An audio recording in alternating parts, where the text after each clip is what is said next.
Well, a new report by the American Cancer Society shows that African Americans are still more likely than any other group to develop and die of cancer.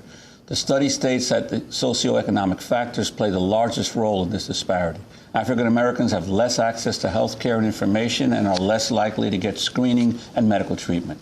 Well, a new book offers one answer into why Black Americans deeply mistrust American medicine.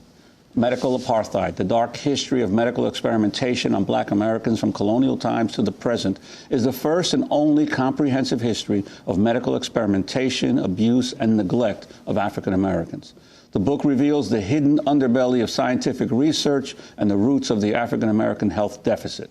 It begins with the earliest encounters of blacks and the medical establishment during slavery, looks at how eugenics and social Darwinism were used to justify medical experiments conducted by the government and the military, and offers new details about the infamous Tuskegee experiments that began in the 1930s. Medical Apartheid also examines less well-known abuses and looks at unethical practices and mistreatment of African Americans that are still taking place in the medical establishment today. We're joined now by the author of the book, Harriet Washington, a medical writer and editor, a visiting scholar at DePaul University School of Law. We welcome you to Democracy Now! Thank you. I'm very happy to be here. Well, this is a fascinating book. First of all, why did you take it on?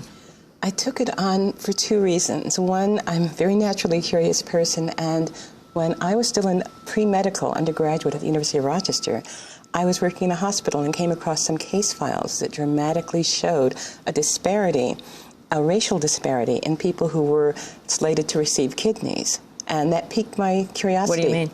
Well, I came across some old case files in a forgotten file folder, and one was of a black gentleman, one was of a white gentleman. The white gentleman's file was thick and full of testaments to his loving family, his insurance support, his determination to live, and detailed really Herculean attempts on the part of medical personnel to procure a kidney for him. Kidney transportation still being relatively new then. The file of the black gentleman was very thin.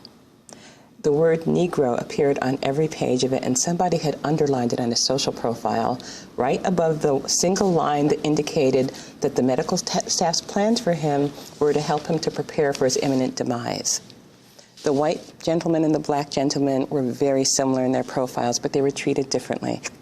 And I wanted to know whether this was a consistent feature of medical care, just an anomaly.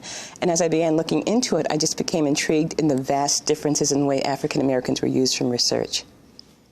But your book doesn't just deal with modern times, but you go back into the beginning of the country and exactly how these kinds of disparities began to manifest themselves. Could you talk to us a little bit about, especially about those early years, especially during the period of slavery? Right. The early years was quite chilling. First of all, it's important to understand that there was a scientific animus called scientific racism, which at that time was simply science.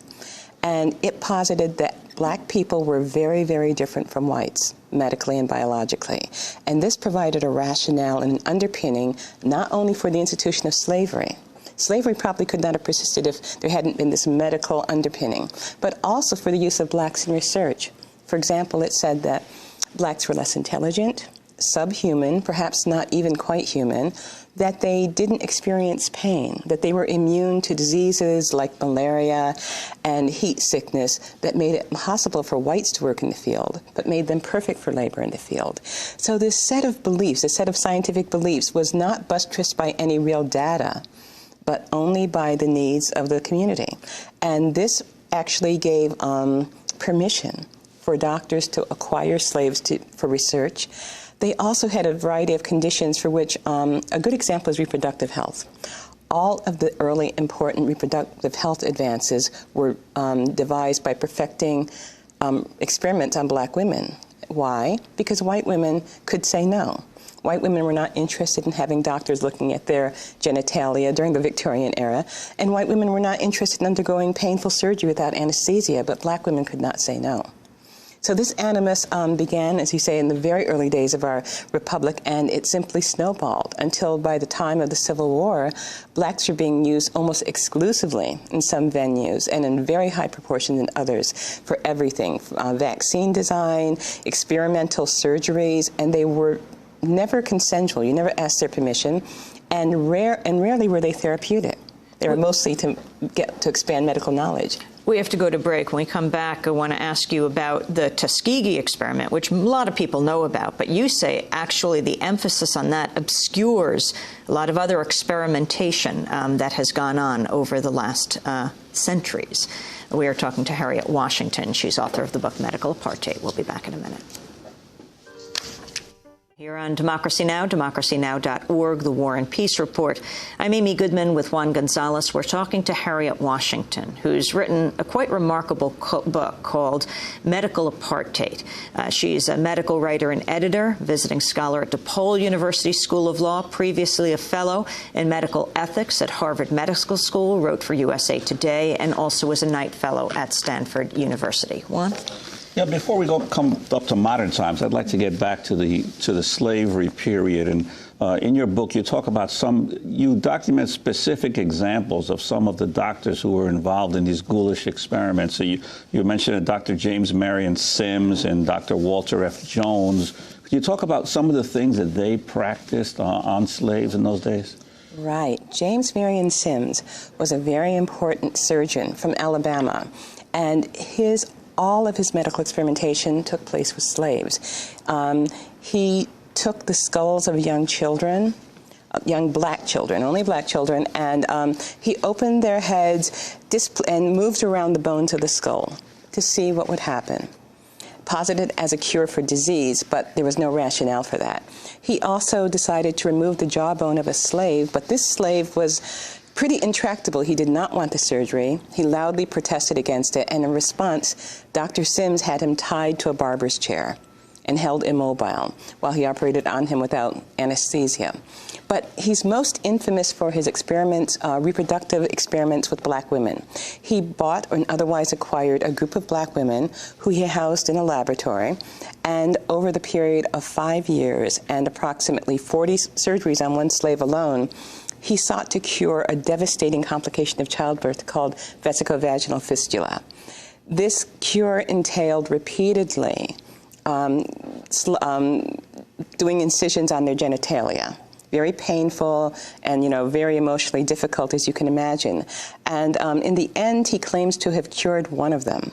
And after this, he went north, where his medical fortune was made. He became the toast of Second Empire Paris when he went there to be the personal physician of Princess Eugenie.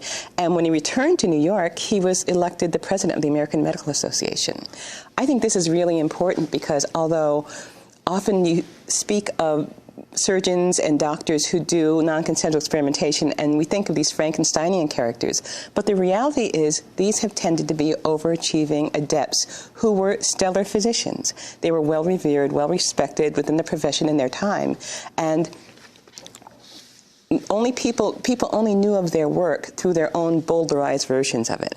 They wrote up these accounts in medical journals, but they never characterized them as abusive experimentation because it was accepted for them that you operated on slaves who couldn't say no.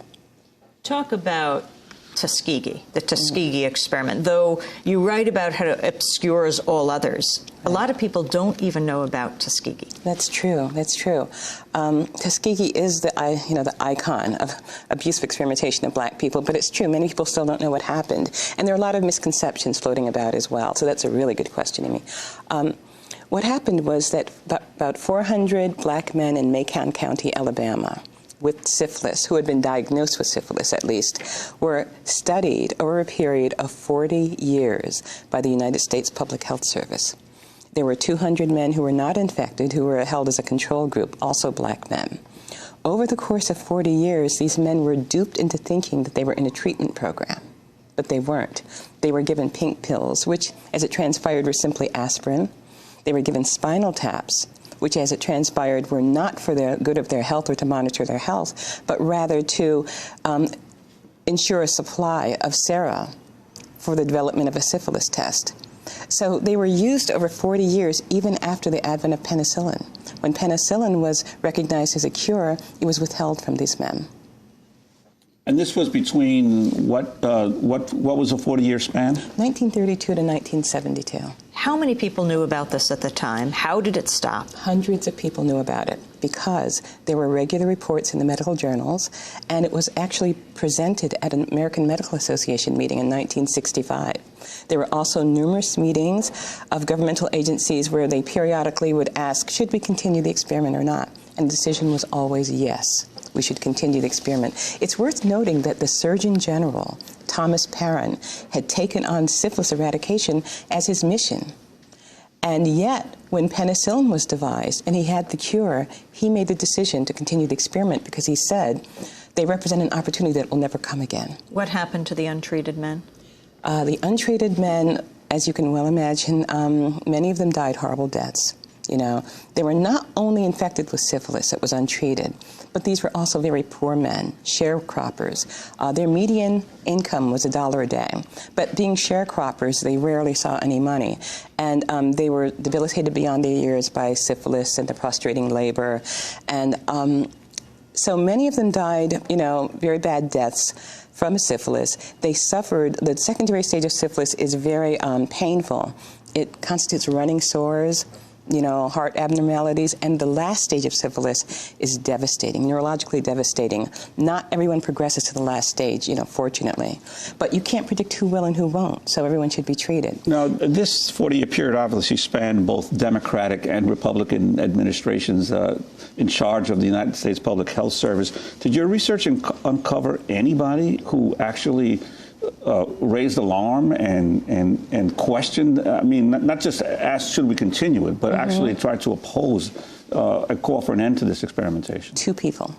One was Dr. Irvin Schatz of Detroit, who wrote a letter to the Public Health Service after they published an article in a premier medical journal. And he said, I'm shocked and astonished that you are permitting these men to continue dying of a treatable disease. And there is a note attached to his letter by a physician who writes, I'm not going to answer this. And indeed, they didn't. The other person was Peter Buxton, and he was a young Polish immigrant who was responsible for ending the study because he was a low-level interviewer with the Public Health Service, and he was shocked when he discovered it. He questioned it. At the risk of his job, he could easily have been dismissed even for questioning it.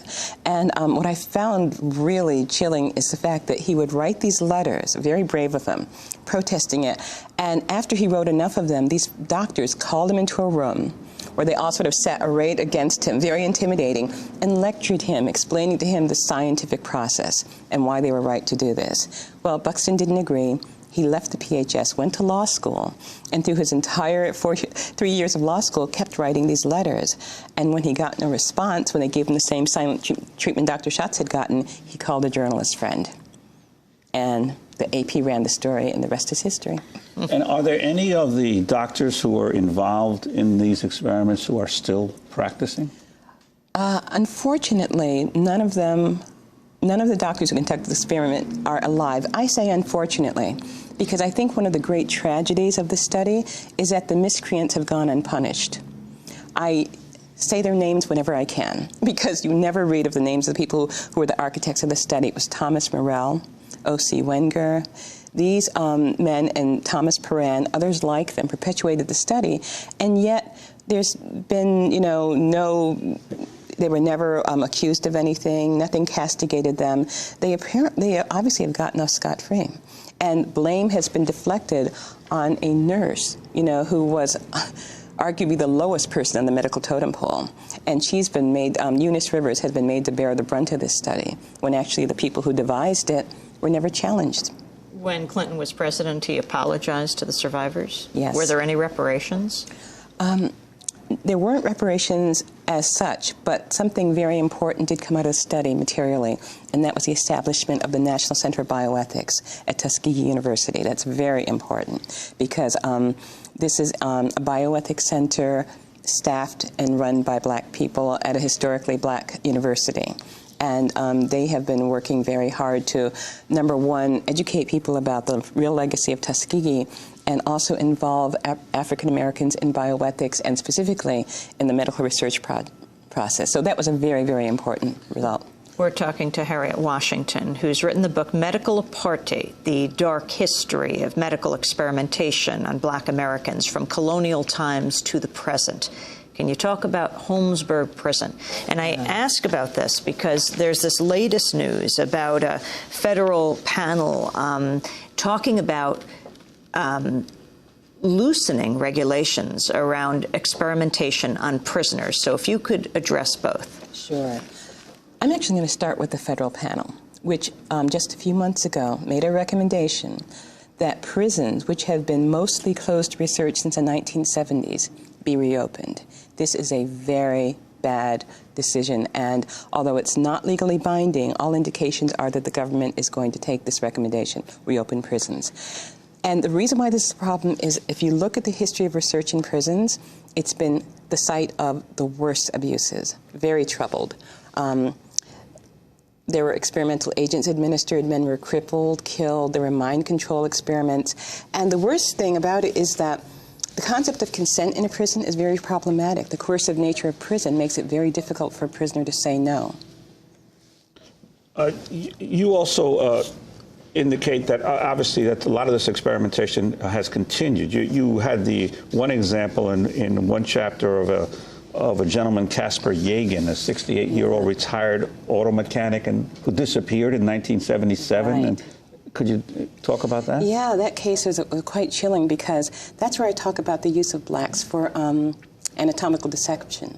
When Yagan disappeared, his family sought, searched from high and low, and they called the hospitals repeatedly and were told he wasn't there. But he turned up to be on a laboratory slab about to undergo dissection. He had died and was being dissected.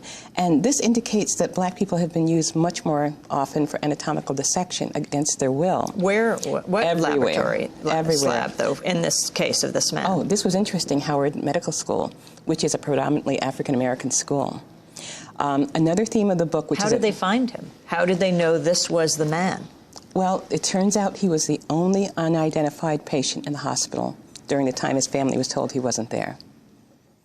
And the larger issue is that blacks are more likely to be have their bodies taken for dissection. It's a result of a long pattern of co-opting the bodies of slaves and then later of poor blacks. That's less flagrant now, but still exists. So there's a disparity. So in other words, hospitals might be in the practice if there's an unidentified patient who dies, then using those bodies for dissection without thinking, well, this person belongs to some family. Some family is looking for them, rather than wait and see if they can be identified and use them for and the system is actually set up to make people who are certain people at higher risk, because the system actually says that if a patient dies in a hospital and no one comes to claim the body, it goes to the coroner's office, and the coroner has the option of making the body available for dissection. Well, think about who dies without someone coming to claim the body. Poor people, homeless people, who are more likely to be black or Hispanic. I want to go back to Holmesburg Prison, because you're talking about two kinds of experimentation there. There was the experimentation that you write about where prisoners are injected with Staphylococcus and Manila herpes, other viruses. Also, the doctor in charge, Yes. Dr. Kligman, was also doing work for cosmetics companies? That's right. Dr. Albert Kligman made a fortune doing this kind of work for pharmaceutical companies, and then also became rich working for the government. So, yes, he actually was a dermatologist who went way beyond his field to inject men at the behest of pharmaceutical companies with dangerous chemicals. And cosmetics And companies? cosmetics. So they'd make a kind of checkerboard, another book written, Yeah. Acres of Skin. By Alan Hornblum, very good book. Very interesting book where the cover is a picture of a checkerboard of where they test different parts of the back of a man with different chemicals to see how they would react. Exactly. And they would walk around as these checkerboards. Right. And in fact, the prison guard said when he went to the beach in the area, he could tell who'd been in the prison by looking at the patterns on their backs. And so what's come of this? Well, some of the survivors are still around and are suing. They're trying to sue the university and Dr. Kligman, but Dr. Kligman himself has been honored, has never, been castigated or sued, and so far they've been unsuccessful in their suit. Hornbloom is actually helping them a great deal. You know, it's wonderful of him. Yeah, we interviewed him, and we'll link on this broadcast to the show with the survivors of those tests at Holmesburg. What about the issue of sterilization? I know, obviously, in Puerto Rico throughout the 1940s and 50s, there was a massive sterilization campaign. But what about the sterilization of African-American women? Oh, it's very troublesome. African Americans have been more likely to be sterilized during the eugenics period, but even more recently, African American women constitute 85% of the women who are forced to undergo Norplant implantation for abusing their children. And explain what Norplant is. Norplant is a contraceptive, no longer on the market, but it's implanted in the woman's arm, and it confers sterility for 5 years at least. All kinds of medical problems resulted, though, you know, from depression to weight gain to physical problems, and it was taken from the market eventually. And who was experimented on with it? Oh, black women, black girls in the Baltimore school system. Baltimore is 82% black. So these girls were also like 95% black. Did they understand that they were part of an experiment? No, it wasn't presented as an experiment. It was presented as a Philadelphia Inquirer said, a way to reduce the underclass, a solution to the teenage pregnancy problem. But it's very short-sighted. Teenage pregnancy has its roots in, you know, a wide variety of medical and social issues, and an implanted capsule is not going to cure it. You also talk about experiments or investigations done on black adolescents who have behavior problems. Right, who are alleged to have behavior problems, right. Yeah. And also on black boys, specifically, who they think might have a genetic predisposition to violence. But there's no rationale for only looking at black boys. If you're looking at predisposition for violence, you should be looking at all boys. And most American boys, of course, are white.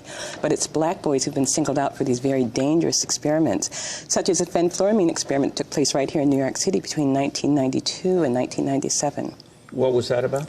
They took, let's see, from 110 to 36 black boys and gave them fenfluramine, which is half of that fen-phen drug that was taken off the market because it was cardiotoxic, caused heart problems. They gave it to these boys in an attempt to see whether they would show some inclination toward violence. And they found the boys because the boys were the younger brothers of children already in the juvenile justice system. So that was coercive in itself. They used the juvenile justice system to identify boys. And again, the protocol, which I read, only indicates black boys are eligible. White boys were not eligible. We're talking to Harriet Washington, author of Medical Apartheid. We'll be back with her in a minute. This is Democracy Now!, democracynow.org, the War and Peace Report. We're broadcasting on over 500 stations around the country, on Pacifica and NPR stations, low-power FM, college and community radio stations, on PBS and public access TV stations, as well as on both TV satellite networks, on Dish Network Channel 9415, Free Speech TV, 9410 Link TV, and on DirecTV Channel 375. And we're video and audio podcasting at democracynow.org. I'm Amy Goodman with Juan Gonzalez. Juan? Yes. I'd like to ask you again about some of these experiments on children. There was a Mississippi neurosurgeon that you write about, Orlando J. Andy, who was doing this experimentation in the 60s and 1970s. Yes. Oh, very, very troubling experimentation. Essentially, what he was doing was he was taking institutionalized young black boys and cutting out parts of their brain. Now, his rationale for doing that was that they had quote-unquote behavior problems, but there's no psychologist report. Andy was not a psychologist, but a neurologist. There was no indication that they had behavioral problems. And if you consider that during this period in the Deep South, the very narrow range of acceptable behaviors for black boys, you know, you think about the Emmett Till case, which has renewed interest now. He was murdered for whistling at a white woman. So what did these boys do to justify Andy taking out parts of their brain? The most chilling aspect of this is that Andy is revered as a hero. His university is very proud of his work. His university is? University of Mississippi. And if you look at the medical literature, you won't find any indication that he did anything untoward. And you're saying he was conducting brain surgery on children that were otherwise not ill? I'll say that he was conducting brain surgery on children for which there was no evidence of illness. No one offered any evidence except his own statement that the boys had a behavior problem. And, what's a behavior problem? Most 6-year-old boys are very annoying at some point, if not permanently, So why were these young boys treated this way? And what was the involvement of the parents of these children? You're saying they were mostly institutionalized? Right, which means the parents are removed from the equation. And that's a problem with black children. They're much more likely to have their parents removed from the informed consent equation. They're more likely to be institutionalized than white children. We're talking to Harriet Washington, who's written Medical Apartheid, and you also have recommendations. Talking about the issue of African-American suspicion of the medical system and the practice of experimentation moving from the United States to developing countries, to Africa. Right. Well, in terms of African-American suspicions, there are two parts to that. There's also the untrustworthiness of the system. In terms of the exportation of research to Africa, highly problematic. A lot of the abuse in African Americans has dissipated, but that kind of research is being conducted in Africa, where people in the same situation, they don't have rights, they don't have access to medical care otherwise, and Africa is being treated as a laboratory of the West by Western researchers. Very troublesome. You mentioned specifically the easy measles vaccine? Yeah, that's a very good example. A vaccine that killed hundreds of children in Brazil and Africa was then used in Los Angeles on parents who had no idea that the vaccine was experimental. They were only told that their children were being vaccinated. The Edmonton Zagreb, yeah. Named after the two cities where it was perfected. Your recommendations? My recommendations, first of all, are I'm very concerned about the erosion of informed consent in this country. We have more and more laws that are watering down informed consent.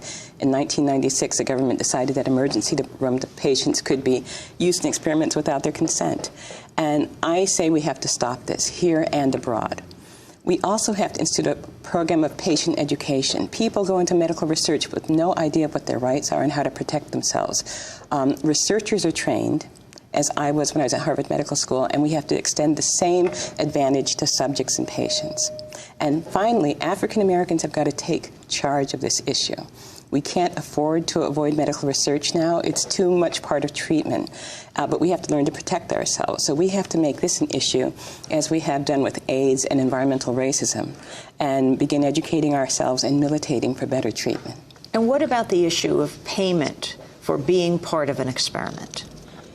Well, I always find that problematic because researchers, and they may sincerely believe this, say that it's not payment, but just like an indication of goodwill.